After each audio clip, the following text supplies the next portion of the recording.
almost 24 that have reached out directly to us just in the last 24 hours since yesterday's announcements to begin the process of engaging and dialoguing about regional variants that allow people to move even more quickly into the latter phases of this new order. And that includes in dining establishments, or rather dine-in establishment. It includes a myriad of other functions, offices, and the like.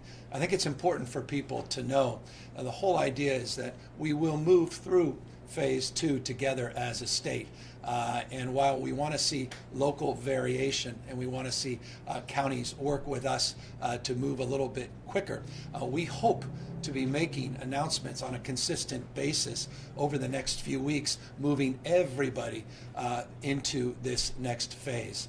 I know there's deep anxiety people are feeling and desire to reopen, but again, all of this is based on those 6 indicators and our ability to test, to do appropriate tracing, to train a workforce of tracers, to make sure testing is available, not just total numbers in the aggregate, but available in your community on demand, and make sure that the results of those tests come back in real time. We want to be able to protect the most vulnerable Californians all across this state, our seniors, particularly in congregate facilities, homeless that are vulnerable to the spread of this disease, and to make sure that we have hospital capacity, hospital surge, and the ability in real time to do the kind of community surveillance that will allow us to know where the spread is occurring and how we can mitigate that spread and potentially toggle back and potentially strengthen some of these restrictions if indeed we start to see a transmission of this disease beyond our expectations. So all of this in real time, lots of moving parts, but the good news is we are starting to move. I mentioned this yesterday, roughly 70% of the economy in the state of California can open with modifications into this next phase. I know 70% is not 100%, and I deeply recognize with modifications means with restrictions, and with those restrictions means the struggle for businesses to get back to where they were pre-pandemic. And that's why I want us to be sober about this reality. Just because you announced that we have a variation on an opening and people can do curbside pickup and there's a sense that things are moving again, doesn't mean that customers are confident and comfortable yet.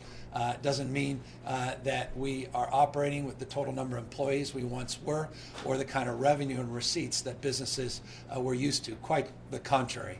And so that is a reality that we all have to work through, and that's why it's so important that we provide supports and we do everything we can to help these businesses get through this moment, not to thrive yet, but to survive and get back on their feet so we get out the other side where they're stronger, more resilient, and more vibrant than ever. So yesterday was a significant day in terms of putting out guidelines. Those guidelines are now being put in effect at Twigs. I saw it firsthand in the back with employees with face masks on, gloves in some respects, making sure that their delivery, their sanitation is up to par. It's a perfect example of what we hope to be seeing more of all across the state of California. Those variations, as I said, as it relates to counties that want to move a little bit sooner, as I said, we've over 20 plus conversations with those counties, and we'll be putting out subsequent guidelines by sector, by industry next Tuesday, which will allow some more clarification, including checklists.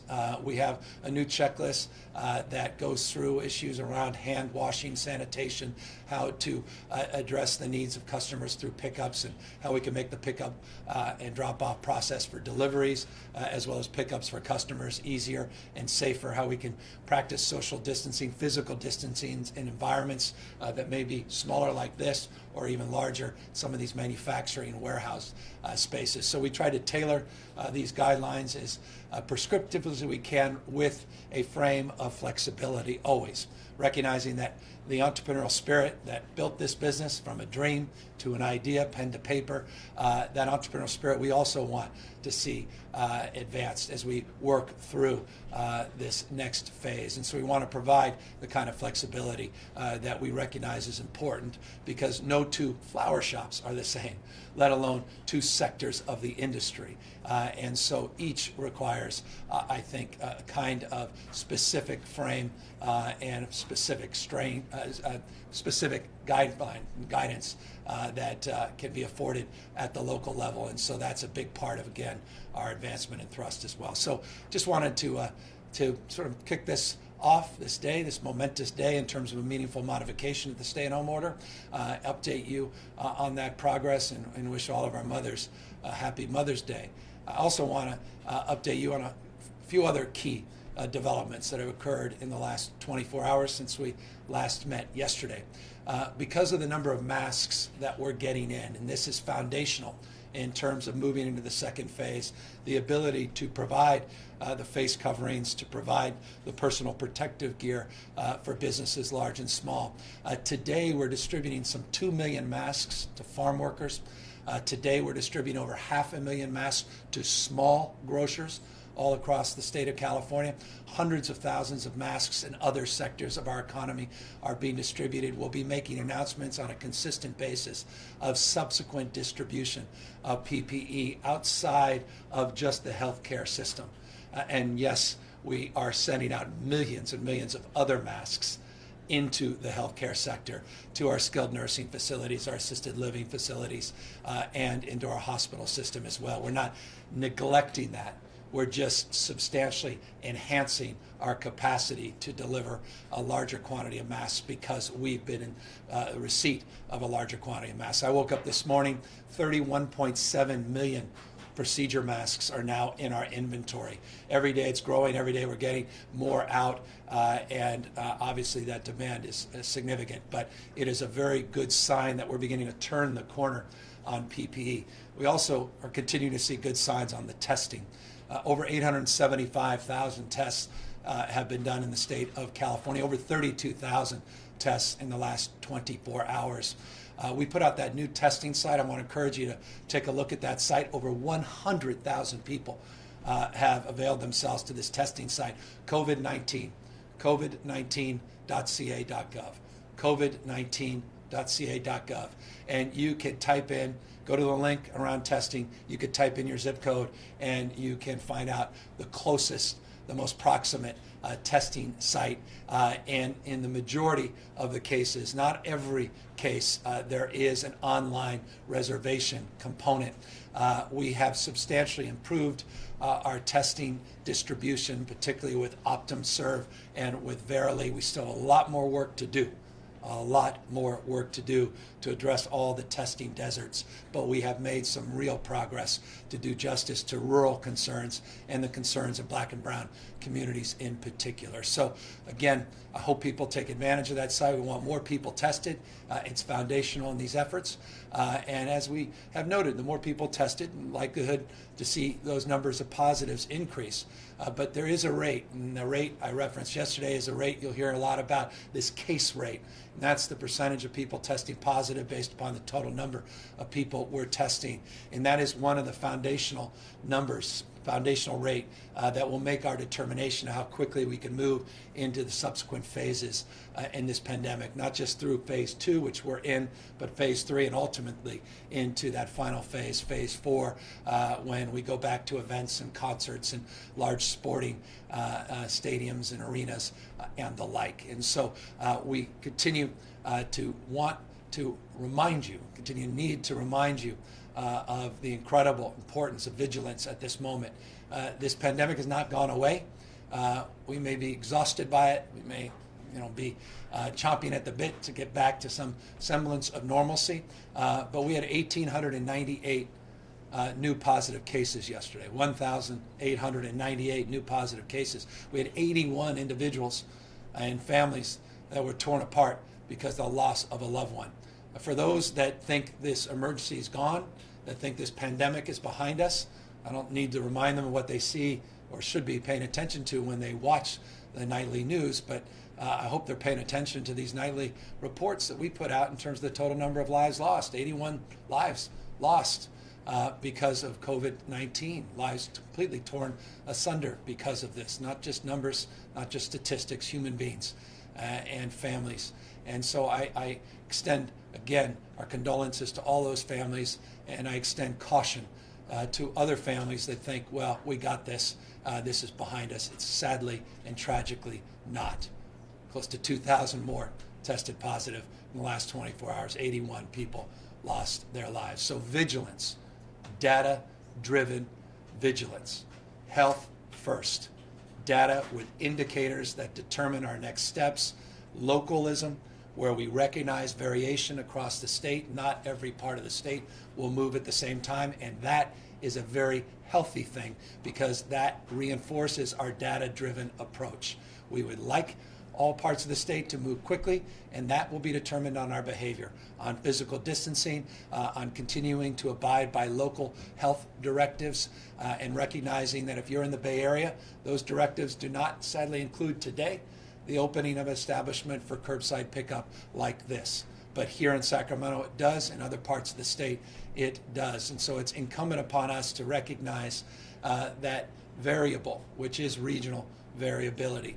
And we want to give people flexibility, both to loosen quicker and to maintain more strict guidelines based upon conditions on the ground, based on those key indicators. And I want to thank the local health directors in the Bay Area for doing what they think is right for their communities. I want to thank folks down in LA City, LA County, all the respective cities that felt they can move a little bit sooner into this statewide phase. And I want to thank all of those that contacted us that want to move more quickly into the latter part of the second phase. And I want to remind, in closing on this section, everybody, that we will continue to be marching through these phases together. Even if a local variance you can't get now, we're still moving in that direction as a state. And so we continue to see progress. We'll continue to progress through that second phase, even if your region didn't get one of those earlier variances. One thing we do get, though, is an election is in front of us. And there's a lot of concern and anxiety around this November's election in terms of making sure that you can conduct yourself in a safe way, and to make sure your health is protected, and to make sure that we are reaching out to all registered eligible voters and giving them the opportunity and giving them the choice not to feel like they have to go into a concentrated, dense environment where their health may be at risk, but provide an additional asset and additional resources by way of voting by mail. I signed an executive order about an hour ago that will allow every registered voter in the state of California to receive a mail-in ballot. That mail-in ballot is important, but it's not an exclusive substitute to physical locations. People that otherwise are not familiar with mail-in ballots, are uncomfortable with them, may have disabilities, may have other issues that may preclude that as an appropriate option. We still want to have the appropriate number of physical sites for people to vote as well. We've been working with our extraordinary Secretary of State, Alex Padilla, for many, many months on this. He has not hesitated since the beginning of this pandemic to make this one of his top priorities. We're also working with legislative leaders that also want to share their voice in this space as well. In the executive order to release a framework of getting a mail-in ballot, we also have put in some specific language about the need in the next days and weeks, by the end of this month at the latest, to put together a very detailed plan on physical locations that need to be set up for our ballot this November. And that's why I'm very pleased that we have Alex Padilla on the line, who's been working overtime to put all this together, to remind everybody of the importance of getting these physical locations up and doing so in very short order. And with that, I want to invite our Secretary of State to share a few words. Alex? Great. Thank you, Mr. Governor. And let me join the chorus of so many Californians in saying thank you for your tremendous leadership during this pandemic. The fact that the numbers are as low in California compared to size of our population is due to the tough decisions you made at the beginning and the cooperation of so many Californians, as you know. So while you and public health experts are focused on the short-term impacts of COVID-19, we're also focusing on the midterm and longer-term impacts, including the November elections, as you said. So thank you for the executive order that makes California the first state in the nation to respond to COVID-19 by taking this action of sending every voter a ballot in the mail in advance of the November election. I think that's huge. There's no safer, physically distancing, healthier way to exercise your right to vote than from the safety and convenience of your own home. And I'll also remind everybody listening here that in California, thanks to the legislature and to you, voters don't have to scramble for stamps anymore. Return postage is prepaid on those vote by mail ballots. So it's great for public health. It's great for voting rights. It's going to be great for participation because this November's election is still slated to be the most consequential election of our lifetime. And I appreciate your acknowledgement again, as this is not a vote by mail only election. We remain committed to providing as many safe in-person opportunities to vote as possible, both on and before Election Day. And on this note, I'll just suggest that elections officials at the state and local level are going to work hard to maintain that, but we're going to need the public's help. We're going to need voters to verify their registration status, which they can do so easily at voterstatus.sos.ca.gov. Make sure their registration information is up to date and current, so we know exactly where to send those vote by mail ballots. We're asking voters to share a good email address with us so we can continue to communicate with them effectively and safely between now and the election. Anybody who needs to update their registration information or register for the first time can do so at registertovote.ca.gov. And last but not least, in the interest of our county partners here, we need poll workers. A lot of the election day workforce in years past, all the seniors and retirees that have helped us demonstrate our democracy, are not available. They're in that vulnerable population that you've spoken so much about over the course of the last couple of months. So we need people who are able and willing and healthy to help us out on Election Day and the early voting time period to sign up. Another opportunity for civic duty and civic participation and community leaders' guidance on finding newer, safer locations to use as polling places and vote centers. So a lot of work that remains, but this is a huge first step, sending everybody a ballot, not a vote by mail ballot application, but the actual ballot in advance of the election while we work to maintain the in-person option. So thank you again. We'll hang on, answer your questions or any other questions you want to send our way. Thank you, Mr. Secretary. Again, thank you for all your leadership and your guidance and your support of the development of the executive order and all of your outstanding work of inclusivity with members of the legislature, key members of the legislature, and many advocates in this space that were eager to hear this announcement today. Thank you for helping us get this to this point and all the hard work I know you have ahead of you to make sure that this is a secure election and that we are conducting it at a scale that only California can. So thank you. As it relates to other issues that we daily update you on, I wanted just to mention, as I did yesterday, some good news as it relates to total number of hospitalizations and individuals in the ICUs. I mentioned yesterday the ICU patients, hospitalization patients were down. Those people under investigation for being hospitalized for COVID-19 or in the ICUs with COVID-19 were also down. Today I can lay claim. Similarly, we're seeing a decline in hospitalizations and a modest decline in ICUs, about 0.6% in ICUs. So again, we've extended for many, many, many weeks a trend line that's increasingly becoming a headline of stability with modest reductions. But again, that's in the aggregate. Every part of the state is different. There are parts of the state that are more challenged than other parts of the state, and there are certainly parts of the state less challenged. And that's, again, the whole point of this variant process and the attestations and self-certifications in consultation with the Department of Public Health that we look forward to advising and then promoting and advertising, we hope, as early as the beginning of next week.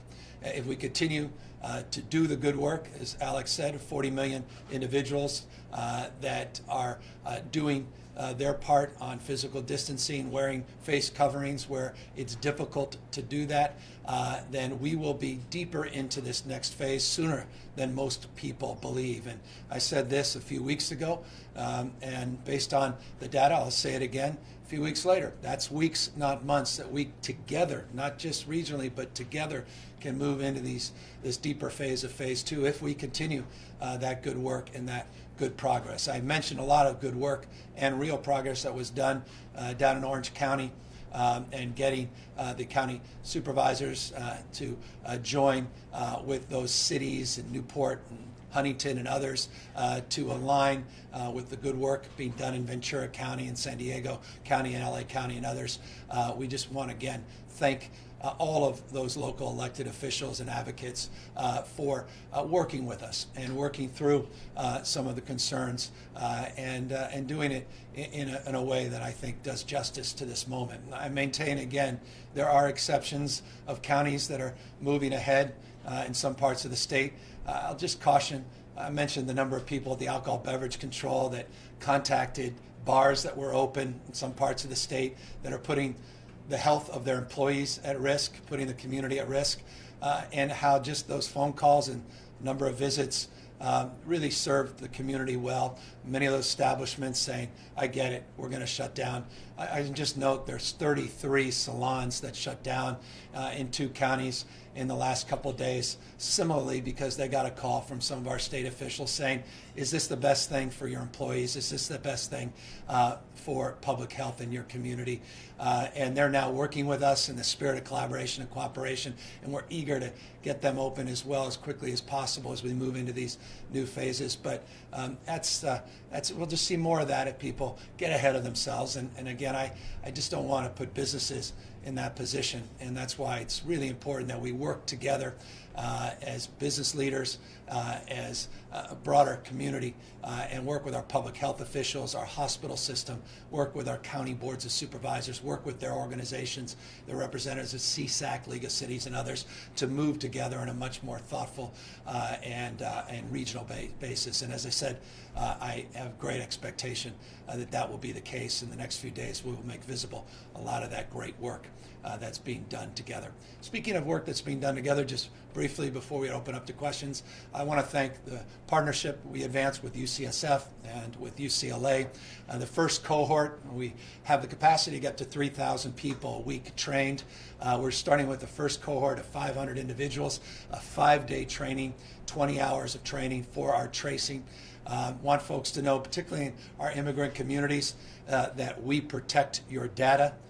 This is not Big Brother. We do not share this data. I want people to feel safe and comfortable about working with public health leaders, and that's why the training is so foundational. The training is about cultural competency. It's about how to engage diverse communities. It's about how to soften the edges of concerns when someone is asked to provide information about their contacts if they indeed have developed the virus. But this is all a way to keep our broader community safe, and we're working. We've done some workshops with immigrant communities and representatives that across the spectrum, across this state, that want to make sure that we're preserving privacy and respecting the protocols that are well established in California, but are certainly going to be well reinforced through this next phase of tracing in this state. UCSF, they get it, they'll get that done. UCLA, they get it, they'll get that done. And the data backbone that we have, the management system, all of this is a predicate. It's a foundation of being able to move this forward and scale. But good news is that is already underway. That virtual training academy, 12 hours virtual, about 8 hours of one-on-one work. That first cohort will be trained within the next few days. Into next week, we'll keep building on that Army. We redirected local and state personnel for that first cohort. We expect for multiple cohorts to do the same. Again, trying to get to 10,000 in that first phase and expand that, we believe, up to about 20,000 in subsequent phases over the next number of months. So from PPE, finally seen some movement, a real consistency movement on testing to now reopening businesses up and down the state, again with new protocols, new procedures, all again based on health, based upon the data, based upon these indicators. This is a good way to enter into Mother's Day weekend and enter in the weekend. And I referenced it, but I'll say it again.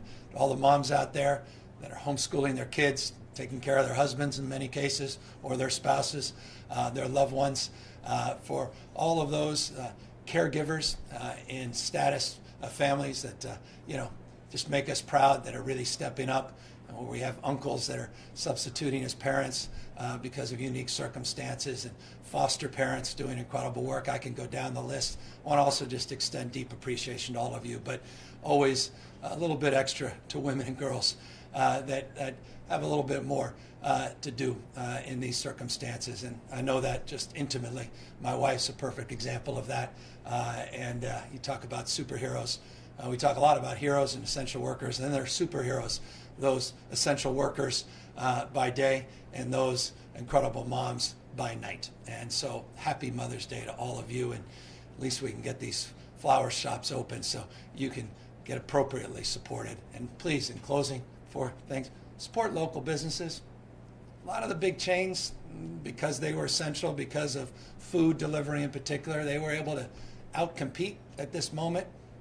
Look out for your neighborhood florist. Look out for your neighborhood business. They need your support.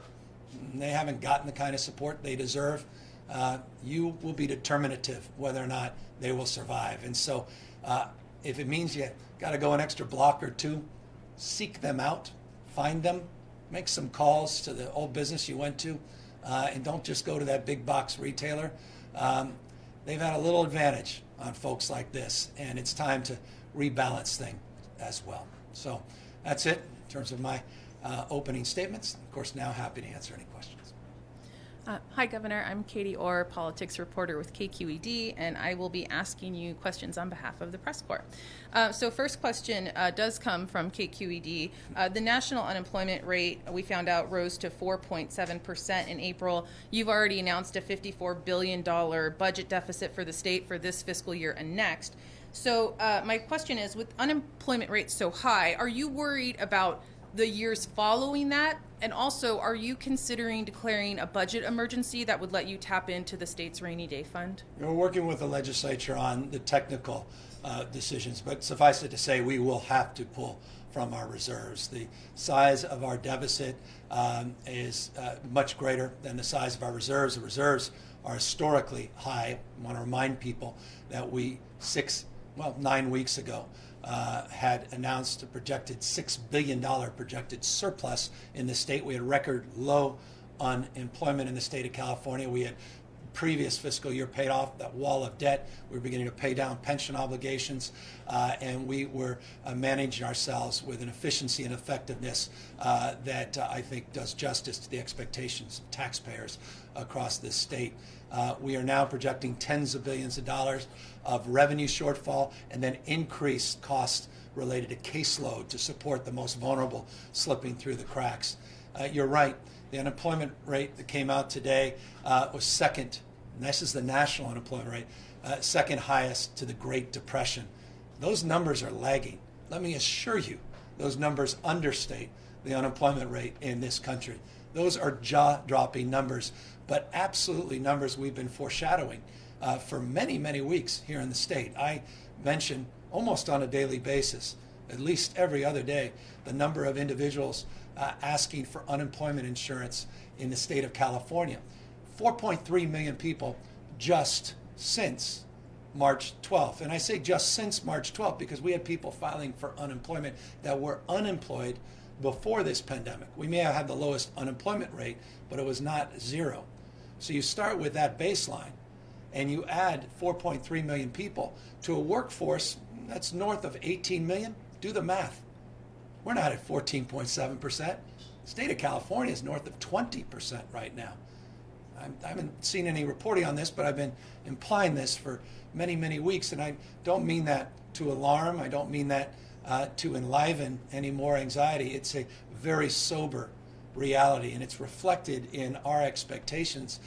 My remarkable finance team, by the way, a finance team that was around in 2003, many of them, my senior advisor, my COO in the state of California, Ana Montesantos, well known to folks in Sacramento that lived through the 2009 crisis and the 2011 crisis, and this is something she keeps reminding us we never have experienced in our lifetimes, and so we have a lot of work to do, and just know, to answer your second part of your question, that work won't end when we balance, which we're constitutionally required to do, our budget by the end of June.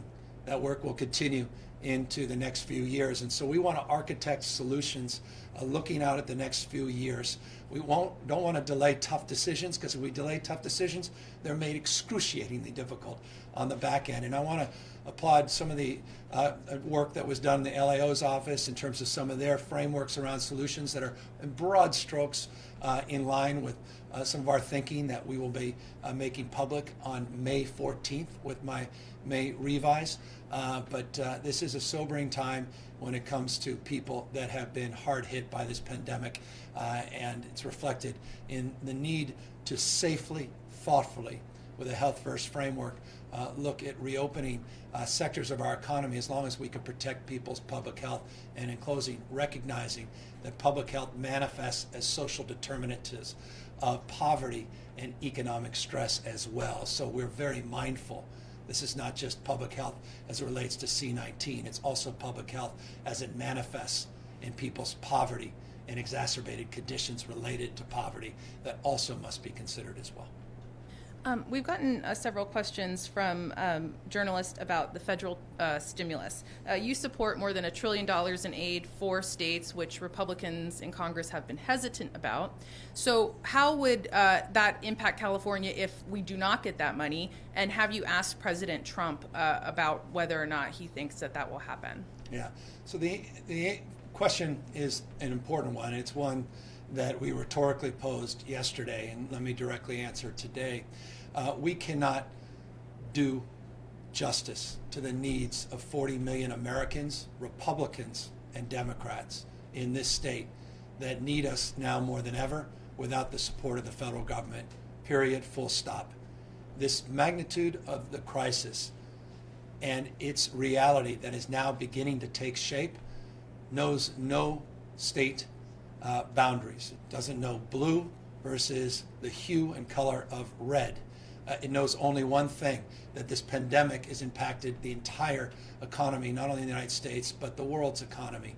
And the revenue shortfalls are nothing short of devastating. That's why the federal government was conceived at a time of great stress and need to meet the needs of hundreds of millions today, hundreds of millions of Americans. They have the one ability we don't, and that's the ability to meet this moment where constitutionally we're required to balance budgets. They're able to invest in the future by borrowing in order to get states and counties and communities back on their feet sooner so that we could begin to pay down those obligations in the future. So $1 trillion was the request that we have been working with Speaker Pelosi's office on for now many, many weeks, anticipating these unemployment numbers, and by the way, anticipating the next numbers that will come out in a month that will be very much, I think, in line with the numbers here in the state of California. And if we don't have that, we will simply not be able to do justice to the needs of so many that are looking for government now to help support them and soften the blow of this downturn. We've gotten several questions asking you to elaborate on the reference you made to the state's first known case of community spread of the virus, which occurred in a nail salon. Can you give us more details about where and when that happened? And then how do you respond to critics who say those comments threw the industry under the bus because we don't have any reliable tracing? Oh my gosh, that industry is noble. It's an opportunity, an entry point, not even entry point, it's an exit point out of poverty. It's one of the most entrepreneurial industries in our country. I have deep reverence for those entrepreneurs and people that put everything on the line. I talk about that often, and so by no stretch was that intended. It's just a factual statement, and it was not a statement to be extrapolated as an indictment, quite the contrary, of an industry I deeply respect. We're trying to do everything we can to accommodate the needs of all industries, including the nail salon industry, and make sure that we do it in a safe and responsible way. It's currently in our phase 3. Again, phase 3 is not a year away. It's not 6 months away. It's not even 3 months away. It may not even be more than a month away. We just want to make sure that we have a protocol in place to secure customer safety, employee safety, and allow the businesses to thrive in a way that is sustainable. But factually, it is true. That was the first case. There are, and I know everybody watching understands this, there are health and personal privacy obligations that are bigger than any public statements that have to be abided by, legal parameters as it relates to that first case.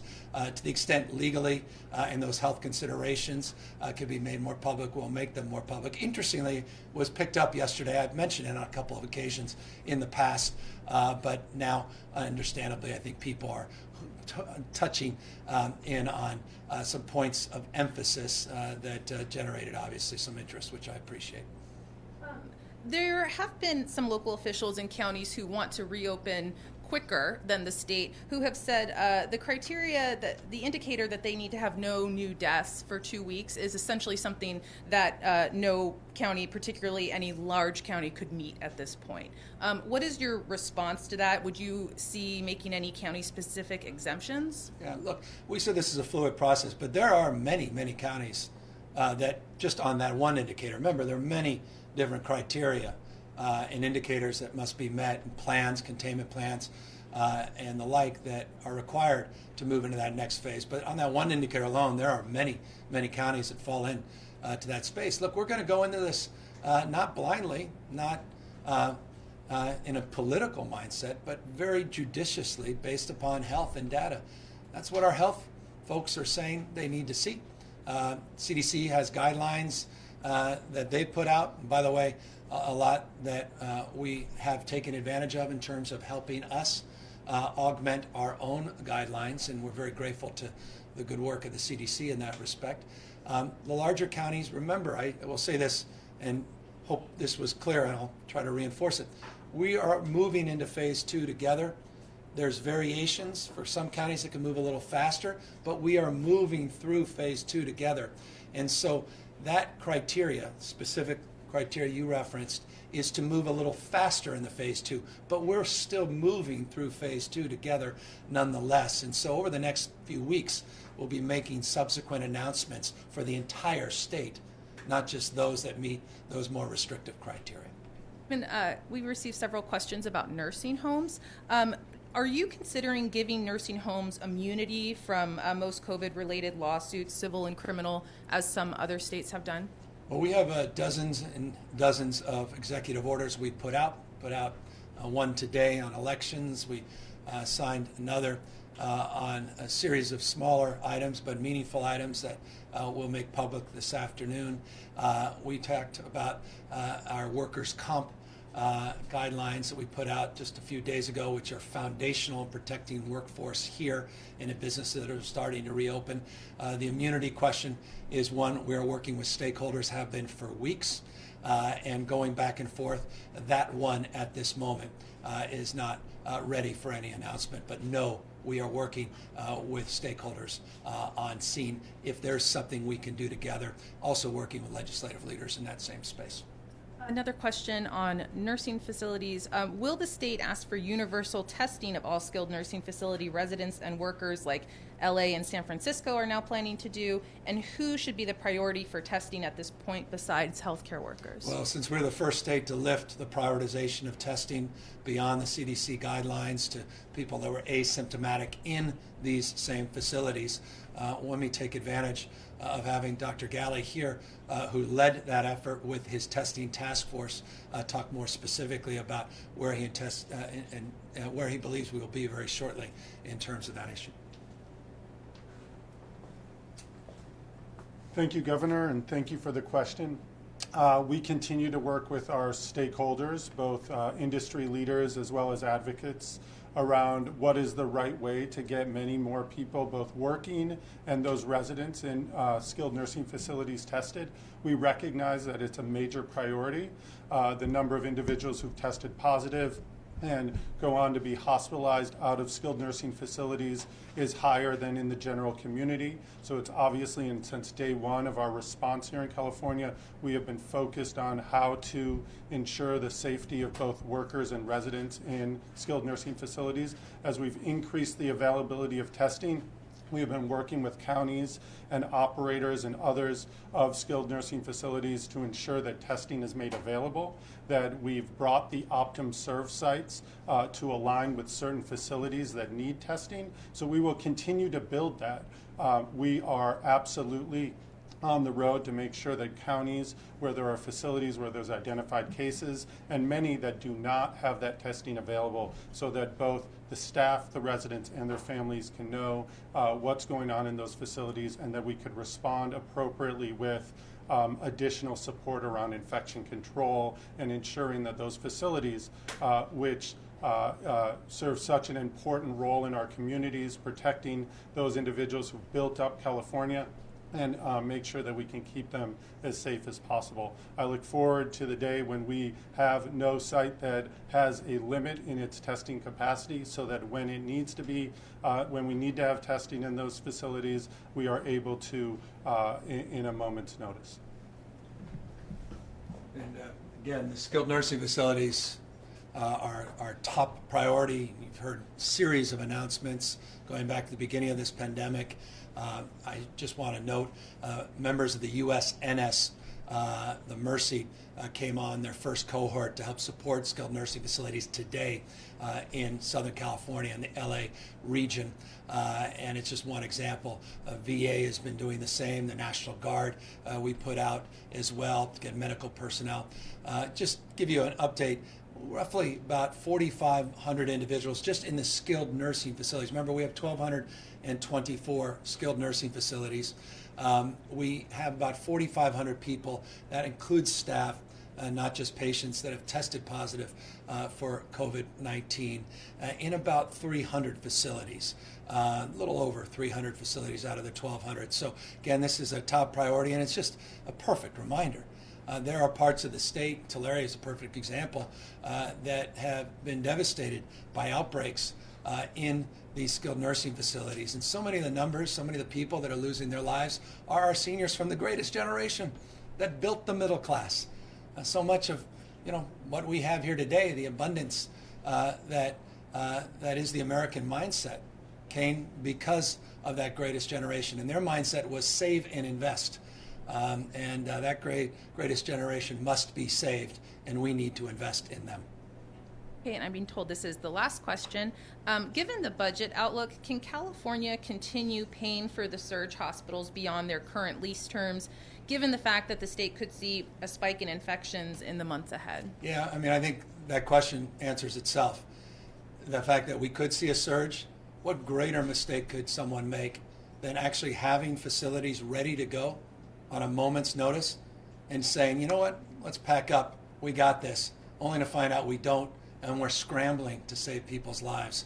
I think we cannot, the answer is we can't afford not to have the alternative care sites established and make sure that these hospital sites, however one defines them, established. We'll be thoughtful about how they're staffed. A lot of these FMS sites, as an example, no real staff. Porterville, Fairview, we're supplementing staff, by the way, including USNS personnel that are helping us. One of those sites, the old arena up here, Arco in the Sacramento region's perfect example of that. But these are important assets that are required in terms of resources if indeed we see a second wave. Just another reminder, we're not out of the woods yet. The virulence of this disease is real. The prevalence of this disease is universal. You have seen cautionary tales. How often do I have to say this? Around the rest of the world, in Singapore, Japan, China, about people moving too quickly, saying we've got this, opening up too many sectors of their economy too quickly, only to pull back and slow down the rate of their recovery. Let's learn from those examples, and let us at the same time celebrate progress. 70% now of this economy, with modifications, is now open back up. You've seen car dealers, construction, you are seeing retail establishments like this begin to reopen with all these modifications. You're seeing the opportunity for regions and counties to move forward into this next phase. Restaurants with new conditions will start to reopen up again, very judiciously, very thoughtfully, in a phased-in approach, and will continue, based upon the statewide data that comes in on a daily basis, make more and more progress statewide into that next phase. Nothing will please me more than standing here in front of you, hopefully not too many weeks away, and talking about even getting to that next phase, phase 3, or pulling things in earlier from phase 3. And I'm confident we can do that as long as you maintain your confidence in yourself and in your capacity to protect your community by practicing that physical distancing that has bought us time, allowed us to build the resources, allowed us to be in this position to celebrate the opening of Twigs and thousands of other businesses all across the state, modifications aside, but beginning to reopen nonetheless. That, I'll say it again, don't forget to call Mom. If you haven't seen her in years and you've been part of a mixed group, you may not want to visit her, but you may make sure you call her and make sure you say thank you. And for every husband out there, or partner, you got to do the same. That includes me. So I hope you all have a wonderful weekend and a spectacular Mother's Day. Take care, everybody.